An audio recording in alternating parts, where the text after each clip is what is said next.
Hmm. Jadi ruang untuk bertumbuh. Jadi ketika kita menjadi singgelilah, ruang untuk bertumbuh kita itu mungkin lebih leluasa. Nah, ketika kita menikah, sibuk dengan anak, dengan multi peran, kadang-kadang kita ngerasa ruang bertumbuh kita itu jadi sempit. Ya. Gitu kan ya. Nah, tapi sebenarnya ini bukan berarti tidak ada sama sekali. Kadang-kadang mindset kita yang salah. Dulu kita menganggap achievement kita itu adalah kita terima salary sebulan misalkan 2 digit gitu kan ya, kita dapat promotion segala macam, yang itu tuh sangat berbeda ketika kita sekarang misalkan qadarullah timeline-nya sedang jadi ibu rumah tangga.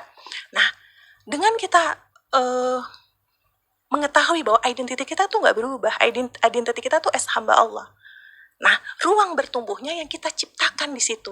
Ruang bertumbuh kita nggak lagi fokus di karir, tapi bagaimana nih kita improve anak kita support suami kita ciptakan momen-momen spesial dengan suami, dengan anak. Ini adalah ruang bertumbuh. Nah, ruang bertumbuh ini ada lagi nih, satu lagi yang berbeda, ini adalah potensi. Jadi sebenarnya ruang bertumbuh ini dimanapun, apapun yang sedang kita jalani itu masih bisa kita improve tergantung mindset kita.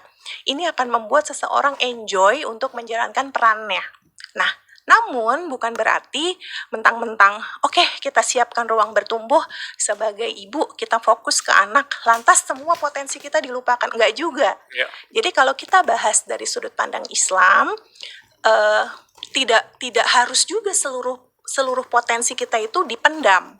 Jadi kalau kita lihat, bahkan kalau kita berkaca dari kehidupan para sahabiah ya kan, ada sahabiah yang tetap sebagai pebisnis, ada yang sebagai pengajar, walaupun dia itu positioningnya sebagai istri gitu kan ya, sebagai ibu gitu ya. Jadi memang potensi-potensi itu bisa tetap dikembangkan kalau memang kita punya ekstra ruang bertumbuh.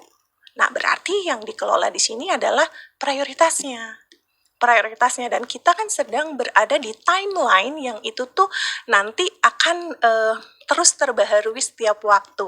Mungkin saat sekarang misalnya Kak Bilal ya, kita punya anak masih balita 2, agak sulit kalau kita multi perannya ambil 4 beban misalnya. Nanti ketika anak sudah masuk usia SMP, SMA, ada sedikit lowong, kita ambil lagi 1 peran. Nah, ini yang sebenarnya membuat seorang wanita itu bisa bersabar, bisa bahagia, bisa terus bertumbuh gitu ya, walaupun memang saat ini belum bisa prioritasnya di hal yang dia mau. Jadi kita bisa bilang